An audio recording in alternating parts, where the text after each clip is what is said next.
मैंने GPSC clear किया class 1 Gujarat में रैंक 34 था।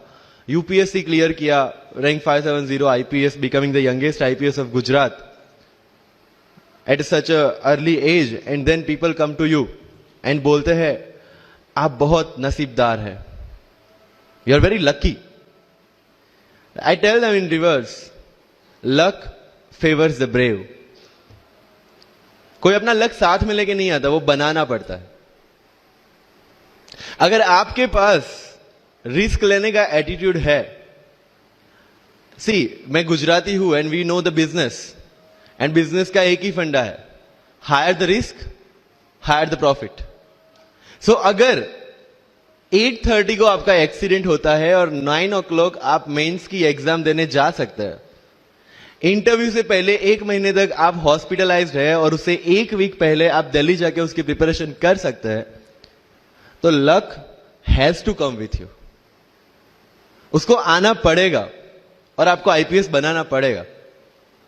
लोग बोलते हैं कि एक्सीडेंट के बाद आप जाके आए एंड ऑल, तो द सिंपल था कि मैं एग्जाम के लिए निकला, मेंस मेरा था, सुबह GS3 का पेपर था। 8:30 को मेरा स्कूटी स्लिप हो गया, मेरा लिगामेंट इंजरी हो गया, लेफ्ट हैंड में इंजरी था, सीट से ब्लीडिंग हो रहा था।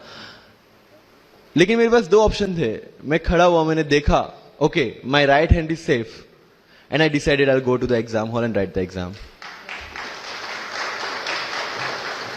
मेरे पास 2 ही ऑप्शन थे, या तो मैं वहां से उठ के रोने लगूं, यार मेरे साथ ही ऐसा क्यों हुआ, मेरा एक्सीडेंट हो गया, मेरा मेंस खराब हो गया, और हॉस्पिटल जाओ। या दूसरा ऑप्शन था कि मैं देखूं कि मैं 3 घंटे और सर्वाइव कर सकता हूं। हाँ, कर सकता हूं। मैं मेंस के लिए एग्जाम हॉल में गया।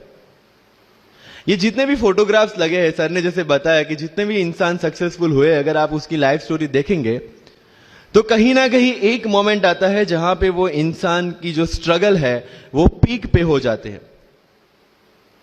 वो इस मोमेंट पे आपको डिसाइड करना है कि आपको वहां से यू टर्न लेना है या आपको वहां से आगे निकलना है। इन सब लोगों ने डिसाइड किया कि उनको वहां से आगे निकलना है, एंड दैट इज द फंडा ऑफ लाइफ। सक्सेस उन्हीं को मिलता है जो इस स्ट्रगल वाले मोमेंट से आगे निकलने की सोचते हैं। जब भी आपको लगे कि आपके सिर पे बहुत मुसीबत है, जब भी आपको लगे कि आप हर तरह से गिर चुके हैं, जब भी आपको लगे कि आपके पास कोई ऑप्शन नहीं है, तब एक चीज आप अपने दिमाग में लाइएगा कि यही मोमेंट है जहां से आपकी तकदीर बदलने वाली है। क्योंकि डायमंड जो होता है वो जितना ज्यादा घिसता है उतनी ज्यादा उसकी वैल्यू होती है। सोना जो होता है वो जितना ज्यादा तपता है उतनी उसकी वैल्यू होती है। अगर आप जिंदगी में तप रहे हैं, अगर आप जिंदगी में घिस रहे हैं, अगर आपको लग रहा है कि आप हर तरह से मुसीबतों में गिरे हुए हैं, तभी आपकी जो वैल्यू है वो बढ़ने वाली है।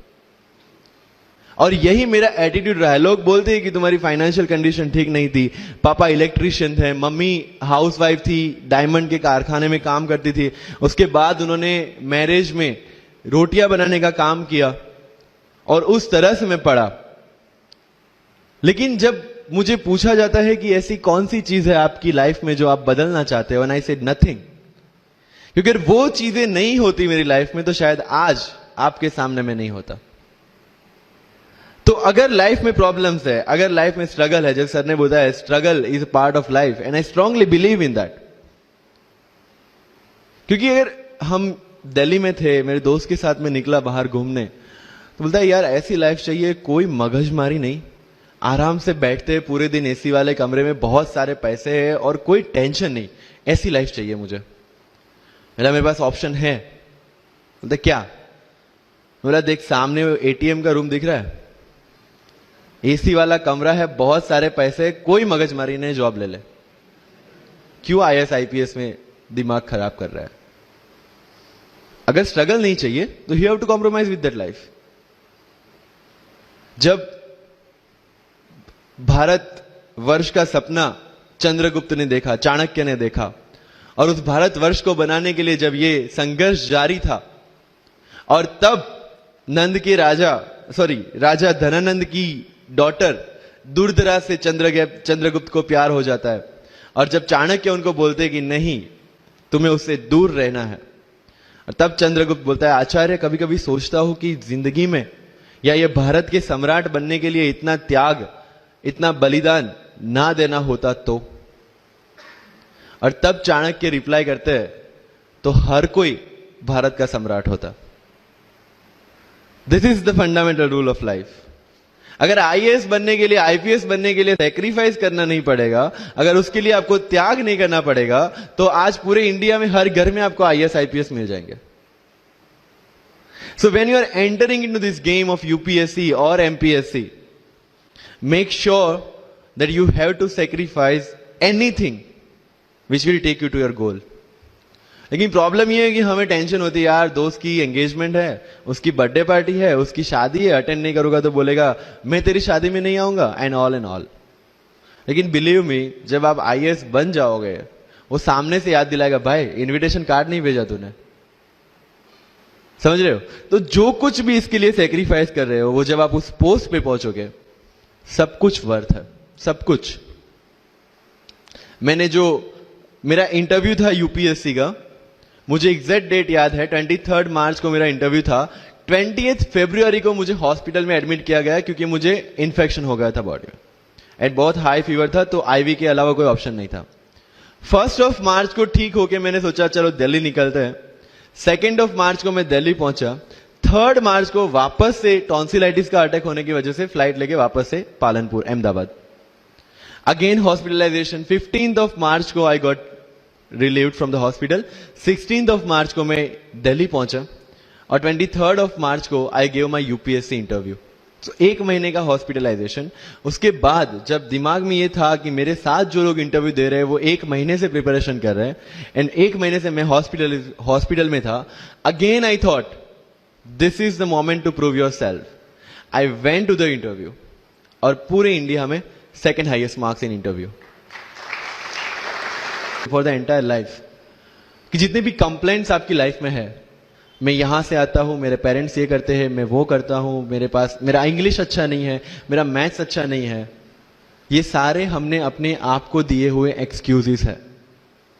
You have to find the solution by yourself. अगर इंग्लिश नहीं आता है, I can start with the 5th standard book, और 5th स्टैंडर्ड बुक से भी शुरुआत करने में अगर मुझे अपना ईगो बीच में आ रहा है, then I can not learn it at any stage of my life. Start with the 5th standard book, start listening English, start speaking English. अगर बोलने में शर्म आती है, अपने मोहल्ले के किसी 3-4 बच्चों को जो 1st 2nd स्टैंडर्ड में, उनको उठाओ और उनके साथ बातें करो। उनको वैसे भी समझ में नहीं आ, और अपने को वैसे भी पता है अपन क्या बोल रहे हैं। Getting my point? तो अगर वहां पे भी अगर ईगो बीच में आ रहा है, start doing like this, start speaking. मैं 11th-12th में था, मुझे पता था मेरा इंग्लिश कैसा है, फिर भी I used to speak English, क्योंकि मुझे पता है सामने वाले को तो वैसे भी समझ में नहीं आ रहा है। अगर किसी मूवी में इंग्लिश डायलॉग सुन लिया, पूरा दिन मेरे दिन, मतलब जहां पे भी कोई भी बात करूंगा, मैं वहां पे वो डायलॉग घुसाऊंगा। This attitude should be there. तो लाइफ में जो मैं कंप्लेनिंग एटीट्यूड की बात कर रहा था, वो कंप्लेनिंग एटीट्यूड आपको कहीं पे भी नहीं ले जाएगा। You have to put all your complaints aside, start preparation. क्योंकि आज तक दुनिया यह मानती थी कि एक भी शब्द बिना बोले हम अपनी बात एक्सप्रेस नहीं कर सकते। तब हमारे साथ थे चार्ली चैपलिन, जिन्होंने एक भी शब्द बिना बोले सारी दुनिया को एंटरटेन किया। आज भी दुनिया जब यह मानती है कि सिर्फ औरतें अच्छा खाना बना सकती है, हमारे सामने संजीव कपूर, जिन्होंने पूरी दुनिया को भारत का स्वाद चखाया। आज भी अगर दुनिया यह मानती है कि अकेले इंसान से कुछ नहीं हो सकता, हमारे सामने महात्मा गांधी, जो अकेले चले थे और पूरा देश उनके पीछे चला था। आज भी दुनिया अगर यह मानती है कि धनवान बनने के लिए धनवान घर में पैदा होना जरूरी है, हमारे सामने धीरूभाई अंबानी, जिन्होंने पूरी दुनिया को एक सपना दिखाया, कर लो दुनिया मुट्ठी में, और आज रिलायंस इंडस्ट्री वर्ल्ड की और इंडिया की सबसे बड़ी इंडस्ट्री है। आज भी दुनिया अगर यह मानती है कि हम कम एज, ज्यादा एज में कुछ नहीं कर सकते, हमारे सामने अमिताभ बच्चन, जो आज भी 1 साल में 3 ब्लॉकबस्टर मूवीज देते हैं। अगर आप ये मानते हैं कि सिविल सर्विस में आने के लिए आपका बैकग्राउंड होना जरूरी है, आपके सामने Shahrukh Khan without any background आज भी बॉलीवुड का बादशाह है। अगर आज तक दुनिया ये मानती थी कि हम सिर्फ धरती पे रहने के लिए बने हैं, हमारे सामने नील आर्मस्ट्रॉन्ग, जो चंद्र पे जाके आए, आज तक हम ये जानते हैं कि हम क्या है, हम क्या बन सकते हैं, ये जानने का टाइम शुरू होता है अब। Thank you so much.